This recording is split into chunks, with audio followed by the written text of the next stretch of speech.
Hello everyone. Now we are going to continue in the chapter unit costing और one operation costing. अब इसमें आपके पास एक type का सम आता है कि आपने कोटेशन प्राइस या फिर टेंडर प्राइस निकालना है। अब ऐसे पैटर्न का सम हमने कॉस्ट शीट में किया था जहाँ पर हमने एक टेंडर प्राइस या कोटेशन प्राइस को कैलकुलेट किया था, but still we are now going to revise the same और मैं एक डिफरेंट टाइप का क्वेश्चन इसी पर्टिकुलर टॉपिक का पिक कर रही हूँ। Now the illustration here is the following figures relate to the costing of a manufacture of washing machines of uniform size and quality for a period of 3 months. आपके पास एक costing का detail दिया हुआ है, period है 3 months, completed stock है 1 अप्रैल का, completed stock है आपके पास 30th of जून का, स्टॉक है रॉ मटेरियल्स का बोथ डेट्स का, वेजेस हैं आपके पास, इनडायरेक्ट चार्जेस हैं, मटेरियल्स परचेज्ड हैं और सेल्स की वैल्यू गिवन है। The number of machines manufactured during 3 months was 12,000। आपने ड्यूरिंग दीज 3 months जिनके रिगार्डिंग हमें यहाँ पर ये डेटा गिवन है, उन 3 months में आपने जो मैन्युफैक्चर किए हैं मशीन्स वो है 12,000 इन number. Prepare a statement showing the cost per machine and the price to be realized for 3,000 machines to realize the same percentage of profit as was realized during the 3 months referred to above assuming identical cost। अब यहाँ पर आपको cost per machine निकालना है जो कि हमारे unit costing का पार्ट है, और आपको प्राइस रियलाइज़ करना है कि अगर हम 3,000 यूनिट्स के लिए 3,000 मशीन्स के लिए प्राइस रियलाइज़ करें तो वो कितना है। To realise the same percentage of profit as was realise during the 3 months, जो प्रॉफिट हमें यहाँ पर इनकर हुआ ड्यूरिंग दीज 3 months हमने वही सेम प्रॉफिट परसेंटेज को लेना है।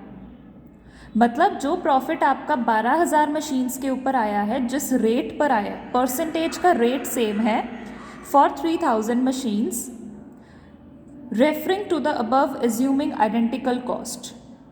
अब ये पूरे का पूरा क्वेश्चन आपको किस पैटर्न में दिया है।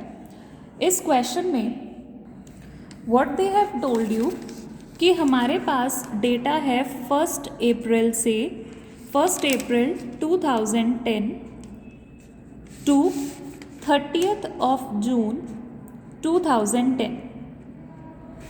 We have the data of these 3 months और इन 3 months में हमने जो यूनिट्स मैन्युफैक्चर किए हैं वो है 12,000 यूनिट्स। अब यहाँ पर आपको बोला है कि आपने क्या करना है, यहाँ जो ये 12,000 यूनिट्स के ऊपर जो प्रॉफिट परसेंटेज आई है, प्रॉफिट परसेंटेज आई है, उसको सेम मानकर आपने कैलकुलेट करना है फॉर 3,000 यूनिट्स के लिए, 3,000 मशीन्स के लिए प्रॉफिट परसेंटेज सेम है but amount of profit change करेगा। Profit percentage will remain same and moreover उन्होंने लास्ट लाइन में क्या बोला है, आपकी जो कॉस्ट है वो भी आइडेंटिकल है। They have written over here referring to above assuming identical cost, मतलब जो कॉस्ट पर यूनिट यहाँ पर सेम थी वो सेम यहाँ पर रहेगी। मतलब अगर पर यूनिट कॉस्ट इस केस में 100 रुपीज़ है तो इस केस में भी वो 100 रुपीज़ है। पर यूनिट कॉस्ट अगर यहाँ पर 200 है तो वो यहाँ पर भी पर यूनिट कॉस्ट आपको 200 ही पड़ेगी। तो अब आपको क्या करना है, आपको ये 3,000 यूनिट्स के लिए अपना प्रॉफिट कैलकुलेट करना है। इसको बोलते हैं कोटेशन या फिर टेंडर प्राइस निकालना, कि आपको ऐसी इन्फॉर्मेशन दे दी जाएगी जैसे हमें यहाँ पर 12,000 मशीन्स की इन्फॉर्मेशन दे दी, निकालनी किसकी है, एक 3,000 मशीन की यूनिट्स की कॉस्ट, उनका प्रॉफिट और उनका selling price. This you have to calculate. अब इस तरह के क्वेश्चन सॉल्व करने का जो सबसे बेस्ट वे है वो ये रहता है कि आपको क्या करना है, 12,000 यूनिट्स के अकॉर्डिंग कॉस्ट शीट बनानी है, वहाँ पर एक कॉलम डाल देना है, इंसर्ट कर देना है पर यूनिट कॉस्ट का, क्योंकि हमें उन्होंने एक बेसिक इन्फॉर्मेशन बता दी कि पर यूनिट कॉस्ट दोनों केसेस में सेम है। हमें पर यूनिट कॉस्ट पता चलती जाएगी तो हम 3000 यूनिट्स की कॉस्ट को कैलकुलेट कर लेंगे। Now you have to prepare a cost sheet. जैसा अभी मैंने कहा कि आपको 12,000 यूनिट्स के लिए कॉस्ट शीट बनानी है, तो आपको आउटपुट ऊपर स्टार्टिंग में मेंशन करना पड़ता है। This I also discussed in the very first video of this chapter. Format में आपको पर्टिकुलर्स का कॉलम बनाना है, आपको पर मशीन का कॉलम बनाना है, पर यूनिट का जो कॉलम होता है, इस केस में मशीन्स हैं तो पर मशीन का कॉलम बनेगा, और जो टोटल है जैसा कि हम नॉर्मली लिखते थे आप वो लिखोगे। अब सबसे पहले हमारी स्टार्टिंग कहाँ से होती है?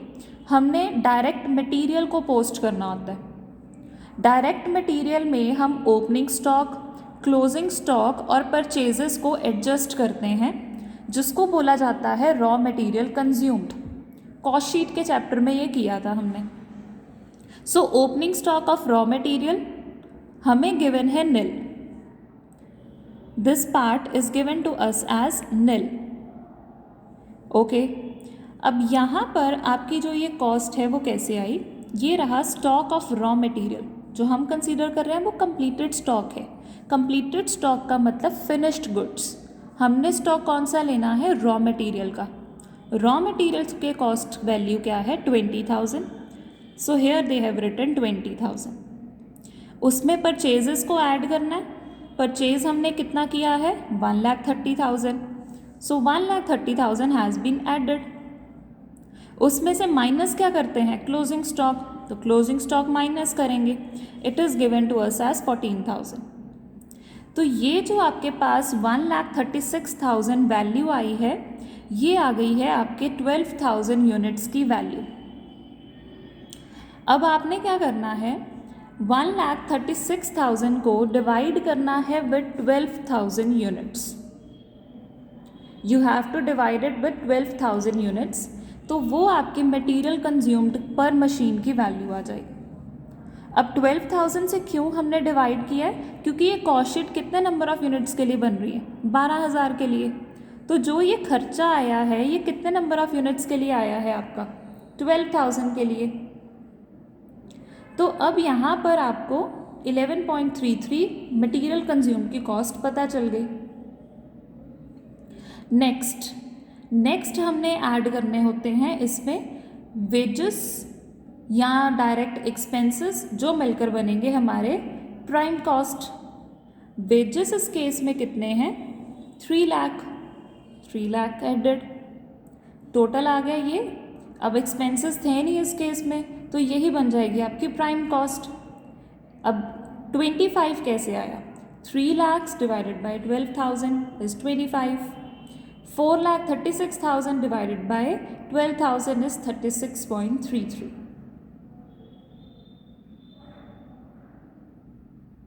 देन नेक्स्ट हमें जो इन्फॉर्मेशन अवेलेबल है उसके अकॉर्डिंग हमारे पास इनडायरेक्ट चार्जेस हैं।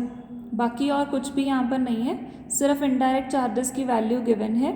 सो इनडायरेक्ट चार्जेस हमने यहाँ पर ऐड कर लिए, पर यूनिट कॉस्ट उनकी भी निकाल ली 12,000 से डिवाइड करके, और टोटल कॉस्ट ऑफ प्रोडक्शन आपकी ये आ गई है। अब इसके बाद आपको क्या बनाना है? Statement of profit. Statement of profit कैसे बनता है? आपको यहीं से ही कंटिन्यू करना है, बट आपको स्टेटमेंट अलग बनानी है। मैंने फर्स्ट वीडियो में ये भी आपको बताया था कि स्टेटमेंट ऑफ प्रॉफिट आपका अलग से बनता है यूनिट कॉस्टिंग में, अगर आपको बोला गया है क्वेश्चन में, क्योंकि हमें प्रॉफिट को अलग से कैलकुलेट करने के लिए बताया है, तो स्टेटमेंट ऑफ प्रॉफिट का फॉर्मेट हम अलग से कैलकुलेट करेंगे। Till now we have calculated the cost as 40.50, total है 4,86,000. So we will continue from here in the form of statement of profit. Now this is the format of statement of profit, particulars and amount. अब इसमें हमने क्या करना है? सबसे पहले finish goods के स्टॉक को एडजस्ट करना है। फिनिश गुड्स का ओपनिंग स्टॉक आपको निल दिया था हेयर। उसमें कॉस्ट ऑफ प्रोडक्शन हम अभी निकाल कर आए हैं 4,86,000, माइनस करेंगे कंप्लीटेड स्टॉक जो हमें यहाँ पर वैल्यू गिवन है 81,000। So this will become the COGS, this part. अब हमें यहाँ पर सेल्स की वैल्यू गिवन थी क्वेश्चन में ऑलरेडी 4,50,000, तो ये आ गया आपका सेल्स। दोनों का जो डिफरेंस होगा उसको हम बोल देंगे प्रॉफिट। अब यहाँ से आपको क्या निकालना है, profit percentage. Now why there is a need of calculating the profit percentage, because हमने अभी किया था कि क्वेश्चन में हमें बताया कि जो रेट ऑफ प्रॉफिट है वो सेम है दोनों केसेस में। हमने पर यूनिट कॉस्ट साथ साथ में हर एक जगह पर निकाल ली थी स्टेटमेंट ऑफ कॉस्ट में, पर यूनिट प्रॉफिट भी अब हमें निकालना पड़ेगा। तो उसको निकालने के लिए आपको उसकी परसेंटेज चाहिए। अब परसेंटेज कैसे आती है आपकी, you have to divide the profit with the sales. Profit percentage को निकालने का जो फॉर्मूला रहता है that is profit upon sales into 100। Profit यहाँ पर आपका जो भी आता है बोलोगे, नॉर्मली प्रॉफिट की परसेंटेज सेल्स पर ही निकाली जाती है। अगर आपके पास सेल्स नहीं है फिर आप कॉस्ट पर निकालते हो, but otherwise if you have the value of sales with you then it is always calculated on sales only into 100। इस केस में भी हम देखेंगे 45,000 डिवाइडेड बाय 4,50,000 इनटू 100।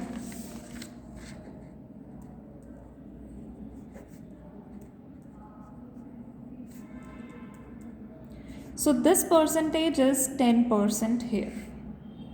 यही सेम रेट ऑफ परसेंट आपका फॉलो किया जाएगा 3,000 यूनिट्स के लिए। अब वो कैसे है, आपने यहाँ तक अभी तक जो भी स्टेटमेंट बनाई है वो सिर्फ और सिर्फ 12,000 यूनिट्स के लिए थी। आपने पर यूनिट कॉस्ट निकाल ली और यहाँ पर आपने टोटल प्रॉफिट निकाल लिया। क्वेश्चन में बोला क्या था, 3,000 यूनिट्स के लिए आपको प्रॉफिट कैलकुलेट करना है। तो 3,000 यूनिट्स के लिए जब आप प्रॉफिट कैलकुलेट करोगे आपको एक टेंडर प्राइस का फॉर्मेट बनाना पड़ेगा फॉर 3,000 मशीन्स। आपके पास पर मशीन होगा, आपके पास टोटल होगा। जैसे हमने 12,000 यूनिट्स का निकाला था वैसे ही सेम आप इसका निकालोगे। अब ये कैसे सॉल्व करते हैं, सबसे पहले आपका मटेरियल का खर्चा आएगा। मटेरियल का खर्चा आपने कैसे लिया, 11.33 आया। कहाँ से आया, ये स्टेटमेंट हमने ड्रॉ की थी। मटेरियल का खर्चा हमारा कितना था, 11.33। ये एक मशीन का खर्चा था, हमने उसको पर यूनिट कॉलम में पोस्ट कर दिया 11.33। ये अब कितने यूनिट्स के लिए है, 1 यूनिट के लिए। हमें कितने के लिए चाहिए, 3,000 के लिए। Multiply this with 3,000 you will get 34,000।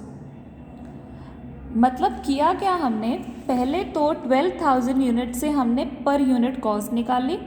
Per unit cost से अब हम कौन सी कॉस्ट निकाल रहे हैं, टोटल कॉस्ट निकाल रहे हैं। So material has been posted over here for 3,000 units. Next हमारे पास क्या है, हम वही कॉस्ट शीट देखेंगे जो 12,000 यूनिट्स के लिए बनाई है। मटेरियल के बाद अब हमने ये एडजस्ट नहीं करना क्योंकि हम ऑलरेडी मटेरियल की वैल्यू पिक कर चुके हैं जो इन तीनों को मिलाकर ही आई है, तो अब डायरेक्टली इसी को ही पिक करोगे। वेजेस पर यूनिट कितने हैं, 25। हमने किनके लिए निकालना है, 3,000 के लिए। टोटल आ गई प्राइम कॉस्ट। नेक्स्ट हम एक्सपेंस देखते हैं कौन सा दिया हुआ है हमें। नेक्स्ट एक्सपेंस गिवन है इनडायरेक्ट चार्जेस 4.17 है, तो हमने क्या किया, 4.17 यहाँ लिख दिया, मल्टीप्लाई बाय 3,000। टोटल आ गया आपका कॉस्ट ऑफ प्रोडक्शन।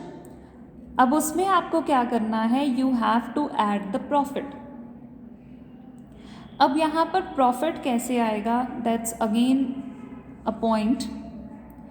यहाँ पर अभी तक हमारे पास जो वैल्यू आई है वो आई है ये और ये। हमने जो यहाँ पर प्रॉफिट परसेंटेज निकाली है वो निकाली है सेल्स के ऊपर। हमने क्या किया है, ये पार्ट निकाला है, यहीं से ही अब हमने इनका प्रॉफिट निकालना है। जैसे हमने क्या किया था, इनकी पर यूनिट कॉस्ट को यहाँ पर यूज़ किया है, वैसे ही इसके प्रॉफिट के रेट को यहाँ यूज़ करेंगे। यहाँ पर जो हमने प्रॉफिट निकाला है वो 10% निकाला है। 10% किसके ऊपर निकालना है? सेल्स के ऊपर। मतलब अगर यहाँ इनके लिए 3000 यूनिट्स के लिए भी अगर हमने प्रॉफिट कैलकुलेट करना है तो वो कैसे कैलकुलेट करेंगे? सेल्स के ऊपर ही कैलकुलेट करेंगे। ये रेट अगर सेल पर लगेगा तो यहाँ पर भी सेल पर ही लगेगा, बट 3000 यूनिट्स की तो सेल गिवन ही नहीं है हमें। Then how can we calculate that part? आप यहाँ पर क्या करोगे, ये प्रॉफिट को कॉस्ट पर निकाल सकते हो। Now to calculate that part various methods हैं, आप अपने अपने मेथड से फॉलो कर सकते हो। I am telling you one method. हमने ये लिया है कि हमारा जो प्रॉफिट का परसेंटेज है वो 10% है। हमने अभी कैलकुलेट किया that it is 10%। Let's assume I am let sales be 100। मैंने एज्यूम कर लिया कि मेरी जो सेल्स हैं वो 100 हैं। तो अगर मैं सेल्स 100 ले रही हूँ तो मेरा जो प्रॉफिट होगा वो क्या हो जाएगा? 10% ऑफ सेल्स, सेल का ही प्रॉफिट होता है। So 10% of 100 that will be 10। Sale में से प्रॉफिट को माइनस कर दो तो आपको क्या वैल्यू पता चलती है? आपको वैल्यू पता चलेगी कॉस्ट की, वो आ रही है 90। मतलब जब 90 आपकी कॉस्ट की वैल्यू है, प्रॉफिट आपका 10 है और 100 आपकी सेल्स की वैल्यू है। अब यहाँ पर कॉस्ट 90, प्रॉफिट 10, सेल्स आपकी हो गई 100। मैंने इसको इस वे से कैलकुलेट कर लिया। आपको अब किसके लिए निकालना है? आपको 3000 की क्या पता है? कॉस्ट पता है। आपको वहाँ से प्रॉफिट या फिर सेल्स निकालना है। यूनिटरी मेथड अप्लाई कर दो। यूनिटरी मेथड अब यहाँ पर कैसे अप्लाई होगा? जब आपकी कॉस्ट 90 है तो आपकी सेल वैल्यू कितनी है? 100। यहीं से पिक किया मैंने। जब मेरी कॉस्ट 90 है तो सेल्स कितनी है? 100। जब मेरी कॉस्ट 1 to 1 5 डबल हो जाएगी तो मैं अपनी सेल्स वैल्यू को निकाल सकती हूँ। This is your cost, this is your sales. Sale जब मेरी 100 थी तो कॉस्ट कितनी थी? 90। अब मुझे सेल तब निकालनी है जब मेरी कॉस्ट कितनी है? 1 to 1 500। So x is equal to 100 into 1 to 1 500 divided by 90।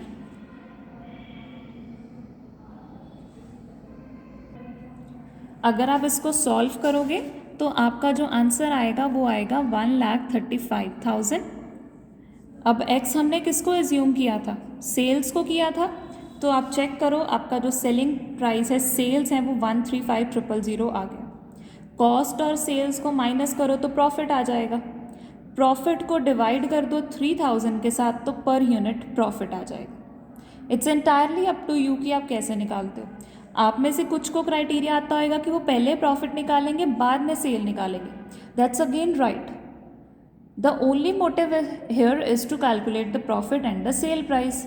तो आप सेल से प्रॉफिट निकालो या प्रॉफिट से सेल निकालो, वो आपकी मर्जी है। I am repeating what I have done here. हमने क्या किया, यहाँ पर हमारे पास कॉस्ट था, सेल की परसेंटेज, हमें सेल्स के ऊपर प्रॉफिट की जो परसेंटेज है 10% वो गिवन थी। अब 10% हम कॉस्ट पर तो नहीं लगा सकते क्योंकि वो सेल्स की परसेंटेज है। तो मैंने यहाँ पर सेल्स लेट कर ली 100, प्रॉफिट हमारा 10% है, कॉस्ट आ गई 90। मतलब जब कॉस्ट 90 है तो सेल 100 है। जब कॉस्ट इतनी होगी तो सेल वैल्यू निकाल लो। सेल वैल्यू आ जाएगी तो प्रॉफिट निकालना आपके लिए ईजी हो जाएगा। पर यूनिट प्रॉफिट कैसे निकालोगे? उसको डिवाइड करोगे 3000 के साथ तो आपका यहाँ पर यूनिट प्रॉफिट कैलकुलेट हो जाएगा। पर यूनिट सेल प्राइस भी आ जाएगा डिवाइड करके 3000 के साथ। So this is the concept of tender price. आपको कुछ क्वांटिटी की इंफॉर्मेशन देकर बाकी क्वांटिटी की इंफॉर्मेशन को कैलकुलेट करने के लिए वो बोल सकते हैं। आपको क्या करना है, जितने यूनिट्स की कॉस्ट दी है, here we were given the cost of 1000 units, वहाँ से आप पर यूनिट कॉस्ट लो, वहाँ से प्रॉफिट परसेंटेज लो, वही आप उन पर लगा दो जिनकी आपको बोलना है कैलकुलेट करने के लिए, and it would be very easy to calculate in that part. Try to solve this question. I will share the PDF in your classroom. Thank you.